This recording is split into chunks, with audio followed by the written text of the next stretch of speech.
Maintenant, comment ça fonctionne concrètement? Là, on va passer donc dans l'application. Et je vous demande toute votre concentration, bi'iznillah. Alors, grand 1, les principales règles du pronom relatif. Ahkam ou l'ismil mawsoul. Les principales règles.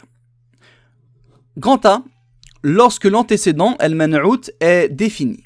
Donc quand il est présent, l'antécédent, le man'out, le mot auquel on va rajouter une caractéristique, un renseignement. Je connais l'étudiant qui sont sortis de la mosquée. Donc l'étudiant ici, c'est lui le man'out. Et cet antécédent, dans ma phrase, il est défini. Je n'ai pas dit, je connais un étudiant qui est sorti de la mosquée. Ça va faire la différence. C'est quoi la différence? Je vous le dis dès maintenant. On a dit que le pronom relatif, il est défini. N'est-ce pas? Le pronom relatif, il est défini. Pourquoi il est défini, le pronom relatif? Regardez. Qu'est-ce qu'on voit à chaque fois au début?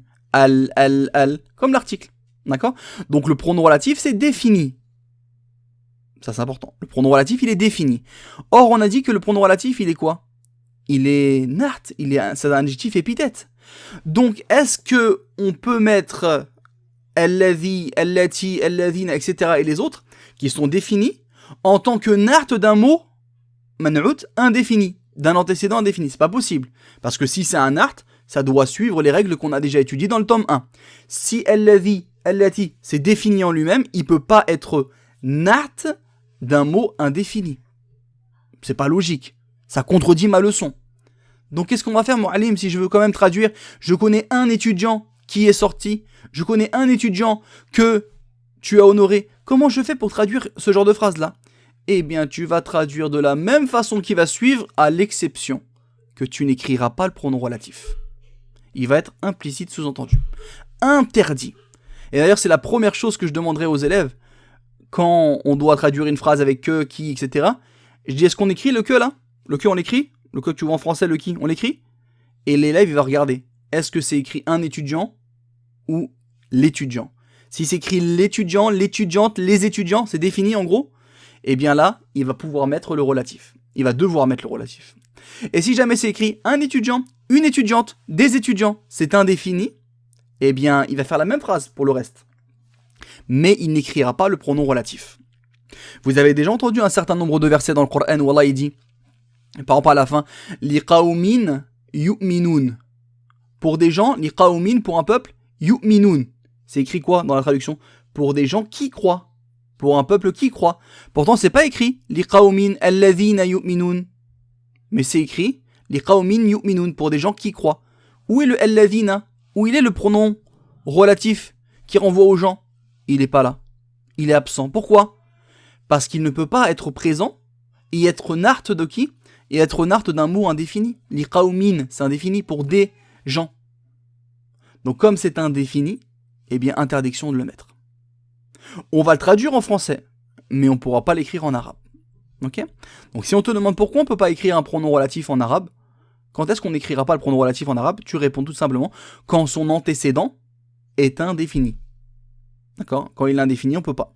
Parce que le relatif, il est défini en lui-même, et il ne peut pas donc être nart d'un mot indéfini. Donc maintenant, on va commencer à faire des phrases lorsque l'antécédent est défini. Donc si vous m'avez bien suivi, si l'antécédent est défini, je connais l'étudiant, je connais l'étudiante, je connais la fille, je connais les filles, je connais les étudiants, les enseignants. Quand c'est défini, l'antécédent, eh bien je vais pouvoir écrire le pronom relatif, le ism mawsoul. Alors, lorsque l'antécédent est défini ma'arifa, le pronom relatif, ismul mawsoul, sera mentionné dans la phrase. C'est la base. D'accord? C'est ce qu'on doit retenir. Lorsque l'antécédent il est défini, eh bien le pronom relatif, tu dois l'écrire. Quand est-ce que tu n'as pas le droit d'écrire le pronom relatif? Lorsque l'antécédent il est indéfini. De plus, nous allons rappeler l'antécédent. C'est ça, l'objet, 50% de la leçon, il est là. De plus, nous allons rappeler l'antécédent, le man'out, par un pronom affixe de rappel, un damir muttasil, aïd, qui va rappeler l'antécédent. L'antécédent, c'est le man'out. Par exemple, je connais l'étudiant qui mange des pâtes. L'étudiant, c'est l'antécédent. Eh bien, je vais devoir mettre un pronom dans la subordonnée relative, donc ce qui vient après el-ladhi, etc. Dans la phrase qui vient après, je vais devoir insérer un pronom, un damir muttasil, qui va rappeler l'antécédent, l'étudiant. Et donc ça va s'accorder avec. Si c'est l'étudiante, je vais mettre le pronom affixe du féminin singulier. Si c'est les étudiants, je vais mettre le pronom affixe du pluriel masculin, etc. Mais la question, je le mets où, ce pronom affixe de rappel? Est-ce que je le mets à la fin du verbe, comme un COD? Est-ce que je le mets à une particule, à un harful jar? Est-ce qu'il est déjà dans la conjugaison? Eh bien, c'est le but de la leçon, Inch'Allah. Premier cadre. Lorsque la subordonnée relative, la phrase qui vient après qui, est une phrase verbale. Après, on va voir un autre encadré quand c'est une phrase nominale. Déjà, juste à l'oreille. Je vous donne un exemple. À l'oreille, hein, sans appliquer. Je vous dis, en français, je connais l'étudiant qui comprend le Coran. Je connais l'étudiant qui comprend le Coran. Comprend le Coran, c'est une phrase verbale. Donc là, on va s'attarder à ce genre de phrase. Je connais l'étudiant que tu as invité au restaurant. Vous voyez, tu as invité au restaurant, et ma première phrase qui comprend le Coran, c'est des phrases verbales. La subordonnée relative, la phrase qui vient après le que, après le qui, c'est une phrase verbale. D'accord. Comment on applique dans cette phrase-là le pronom de rappel? Comment on le met? Le pronom que tu m'as demandé de mettre dans la subordonnée relative, qui va rappeler l'antécédent, comment est-ce que je le mets? Où je le mets? Eh bien, c'est le but de cette leçon. Et après, on verra un encadré lorsque la subordonnée relative est une phrase nominale. Quand ce qui vient après le qui, ou après le dont, eh bien, c'est une phrase nominale. Exemple. Malheur aux prieurs qui sont distraits vis-à-vis de leur prière. Je connais l'étudiant dont le professeur est imam. Je connais l'étudiant dont, relatif, dont, le professeur est imam. Vous voyez la subordonnée relative, la phrase qui vient après le relatif, c'est une phrase nominale. Eh bien, cela comment on fait pour mettre le pronom de rappel dans cette phrase-là? C'est ce qu'on va voir un peu plus tard, Inch'Allah. Pour l'instant, on se concentre sur la subordonnée relative qui est une phrase verbale. Premier point. Si l'antécédent aurait pu être le COD du verbe de la subordonnée relative. C'est quoi le COD, le complément d'objet direct? Si l'antécédent, le mot qui vient avant le relatif, dans le sens, aurait pu être le COD, le complément du verbe de la subordonnée relative. C'est souvent le cas quand on a en français que. Ça, c'est un indice énorme que je vous donne là. On rappellera cet antécédent soit en suffixant le pronom affixe de damir muttasil de rappel qui correspond à l'antécédent, on va le fixer directement au verbe. Si ce verbe-là est transitif direct, c'est-à-dire si ce verbe-là n'a pas besoin de harful jar pour sa conjugaison, il n'a pas besoin de harful jar à qui il met habituellement son complément. Et si jamais le verbe il a besoin d'un harful jar auquel on met son complément, eh bien le pronom de rappel se mettra sur harful jar, mais ça c'est le point qui va venir après, Inch'Allah. Donc premier cas, je vais faire avec vous la première phrase et on va relire tranquillement ce qui est écrit. Est-ce que tu as écrit la phrase? Pour l'instant, il n'y a pas de problème. Hel katabta, d'accord? Hel katabta, el jumlata. Est-ce que tu as écrit la phrase? Jusqu'à là, on est tous d'accord. Que le professeur a lu. Bien. Le que, c'est le relatif. Première question. Est-ce que j'ai le droit, dans cette phrase-là, que je veux traduire, est-ce que j'ai le droit d'écrire le relatif? Et je veux une justification. Est-ce que j'ai le droit de l'écrire dans la phrase, en arabe? Oui, car le mot qui le précède, donc la phrase, il est défini. Voilà, très bien. Le mot qui précède, qu'on appelle l'antécédent, le man'out, il est défini. La phrase, j'ai pas dit une phrase. Donc le relatif doit apparaître dans la phrase, en tant que nart. Maintenant, lequel je vais choisir? Comme on a dit qu'un relatif, c'est comme un adjectif épithète, car il va me servir à donner une information supplémentaire au mot. Tu as écrit la phrase. C'est quoi la phrase? Quelle phrase? Je te rajoute une information. Je t'ai pas dit la longue phrase, la belle phrase. Je te rajoute un autre type de nart que la professeure a lu. D'accord? Avec une subordonnée relative. Ça me donne une information. Eh bien, le relatif ici, c'est un nart. Donc, il doit s'accorder avec jumla. en genre et en nombre. Lequel je vais choisir? Je les remets. Lequel est le bon? Allati, celui-là. D'accord? Du féminin singulier. Je l'ai trouvé. Je le mets. Super. Ensuite, ma phrase, le professeur a lu. C'est une phrase verbale. Mais Mouallim, tu sais bien que toute phrase verbale, on peut en faire une phrase nominale. J'aurais pu commencer par le professeur. Alors là, écoute très très très bien. Quand les Arabes ils font une phrase avec une subordonnée relative, donc quand ils écrivent Allazi, Allati, etc., et qu'après il y a un verbe, ils vont commencer par le verbe. Alors là, tu es presque sûr à 99%. 99%, si il y a dans ce qui va suivre, il y a un verbe, il commence par le verbe. J'ai presque même pas souvenir d'avoir déjà entendu que quelqu'un a dit Allati, El-Oustadhu, et après il met le verbe lire. Non, il commence par le verbe. Là, j'insiste, et je veux qu'on fasse ça. Si vous voyez qu'après le que, après le qui, après le relatif, c'est une phrase verbale, le professeur a lu, le professeur a écrit, etc., vous commencez presque obligé par le verbe. Et donc, si le sujet il apparaît que au singulier. Bien. Allati. Je vais écrire le verbe qui s'accorde avec le professeur masculin. Qara'a. Jusqu'à là, ça va. Le professeur, c'est le sujet. El-Oustadhu. Jusque là, tout va bien. Ça, on sait faire, Mouallim. Et il me manque quelque chose. Vous voyez, en français, on a une petite indication ici, avec le E. Il sert à faire quoi, le E? Il renvoie, en fait, à phrase en français. Eh bien, on a un peu ce même principe-là en arabe. L'antécédent, est-ce que il a le sens du COD pour le verbe de la relative? Peu importe son cas grammatical dans la phrase, lui. Il aurait pu être mubtada, sujet de la phrase, aucun indirect avant. Peu importe. Moi, je veux savoir si est-ce que dans le sens, il peut être COD, il est COD du verbe de la relative. Je me pose la question. Le professeur a lu quoi? Tu vas me répondre la phrase. Est-ce que tu as écrit la phrase que le professeur a lue? Le professeur a lu quoi? La phrase. Ah.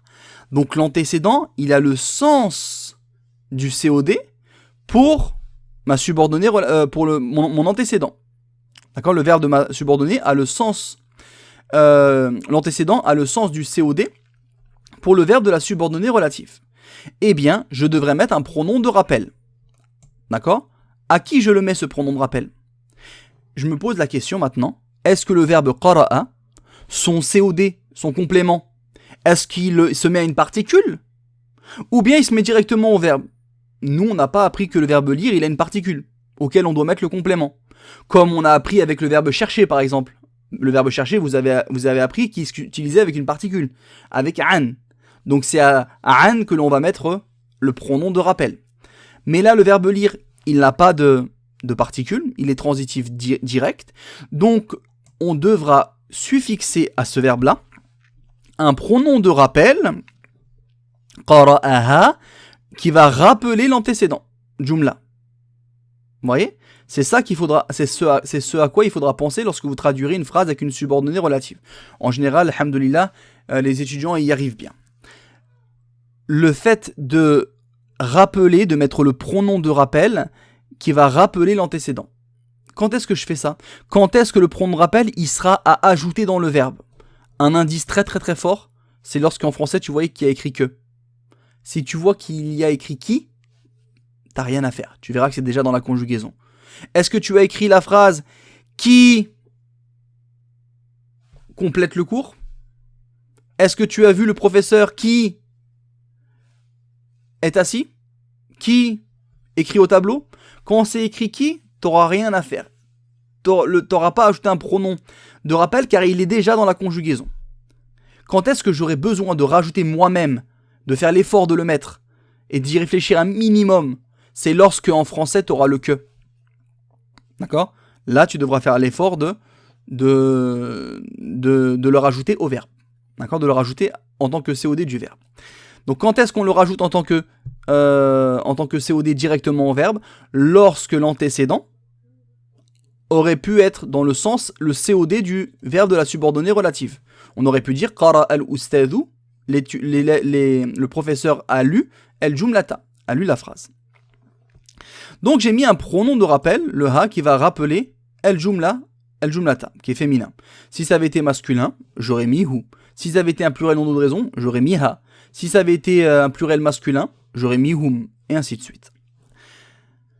On se pose la question, le professeur a lu quoi? La réponse, la phrase. L'antécédent a donc le sens d'un COD pour le verbe de la subordonnée relative. Ainsi, on le rappelle par un pronom affixe lui correspondant.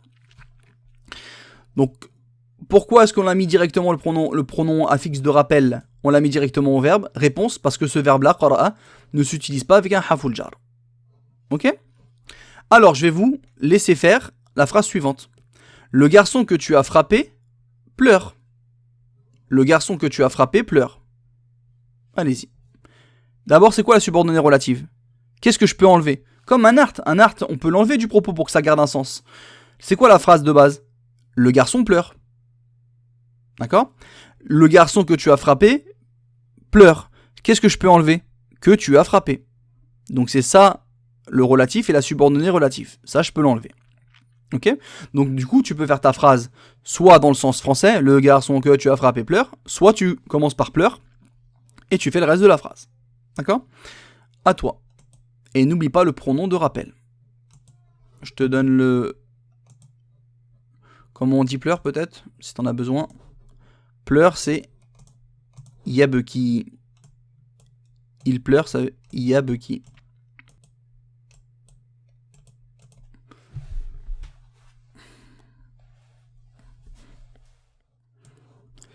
Le garçon que tu as frappé pleure.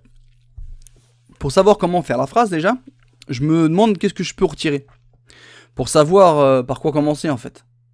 Est-ce que je suis obligé de commencer par le garçon? Ou est-ce que je vais commencer par tu as frappé? Ou est-ce que je vais commencer par pleure? Je regarde qu'est-ce que je peux enlever de ma phrase. Ce que je peux enlever de ma phrase pour qu'elle garde un sens, c'est pas le garçon que tu pleures. C'est pas ça le sens. C'est le garçon que tu as frappé. Que tu as frappé, ça je peux l'enlever. Et ma phrase elle reste correcte. Le garçon pleure. Mais juste, j'ai donné une précision sur ce garçon qui pleure. J'ai précisé c'est celui que tu as frappé. Donc, comme ça je peux l'enlever. En gros, c'est comme si je le voyais pas. Du coup, je peux faire ma phrase comment? En phrase nominale, le garçon pleure. Ou, enfin dans le sens français, en gros. Ou bien en commençant par le verbe pleurer au tout début. Ok? Alors, soit je commence par le verbe yabki, pleure. El-tiflu, el-waladu. Il est sujet de ce verbe-là pour l'instant. Ok, il est sujet. Ou bien je fais dans le sens français. El-tiflu, el-waladu. Ensuite, je mets le que. Pourquoi j'ai le droit de le mettre, le que, le el-ladhi? Parce que l'antécédent, il est défini. Donc, je dois mettre le pronom relatif. El-waladu, je vais mettre el-ladhi, donc juste à côté. Donc, el-walad, c'est le man'out, c'est l'antécédent. Et el-ladhi, c'est le pronom relatif qui fait office de naht, d'adjectif épithète. Il s'accordait avec lui. Ok. Ensuite, tu as frappé. Tu as frappé, c'est darabta. On est tous d'accord. Tu as frappé, c'est darabta. Alladhi darabta. Ok? Maintenant, quelle question on se pose? Est-ce que l'antécédent, le mot walad, il a le sens du COD pour le verbe de la relative, pour darabta? Est-ce que, si je me pose la question, tu as frappé qui? Tu vas me répondre le garçon. Ouais. Le garçon que tu as frappé pleure. Tu as frappé qui? Le garçon. Donc on voit bien que le mot le garçon, dans le sens, il aurait pu être le COD du verbe de la relative. Dans le sens, j'ai dit bien. Parce que là, il est sujet du verbe yabki. Mais dans le sens, il aurait pu être le COD, le complément du verbe de la relative. Donc, je dois, dans ce cas-là, mettre un pronom de rappel au verbe, en tant que COD au verbe. Et donc, le pronom affixe de rappel que l'on va mettre au verbe directement, parce que ce verbe-là ne s'utilise pas avec une particule, eh bien, il sera en lieu et place du COD. Comme l'antécédent, il a le sens du COD pour le verbe de la relative, eh bien, je vais mettre en tant que COD un pronom de rappel au verbe, qui rappelle ce walad. Si j'avais dit bint, eh bien, je l'aurais mis au féminin. Ah, j'aurais dit. Ok? Donc, el waladu alladhi darabta Hu yabki. Ou yabki al-waladu alladhi darabta. Donc attention à ne jamais séparer le relatif de sa subordonnée relative. Darabta. Certains, ils ont commencé par darabta. Non. Lui, tu le laisses, eux, tu les laisses toujours ensemble. C'est pour ça qu'au début, on se pose la question, qu'est-ce que je peux enlever de la phrase? C'est que tu as frappé. Donc ça, c'est comme si c'était un bloc, tu ne touches pas. D'accord? Tu ne les bouges pas. Le que, et après, je veux tu as frappé. Et il ne faut pas déplacer tu as frappé en le mettant au début de la phrase. Car c'est pas ça le sens. D'accord? Le sens, c'est pas tu as frappé, c'est pas le sens, ça veut plus rien dire. Tu as frappé le garçon que pleure. Ça veut plus rien dire maintenant. Ok? Donc, le relatif et la subordonnée relative, tu les laisses côte à côte. Maintenant que tu sais que ça, tu peux l'enlever à la base dans la phrase, tu as le choix, soit de faire dans le sens français, soit en commençant par le verbe, par pleurer. D'accord? Qui lui il ne fait pas partie de la subordonnée relative. Il n'a rien à voir.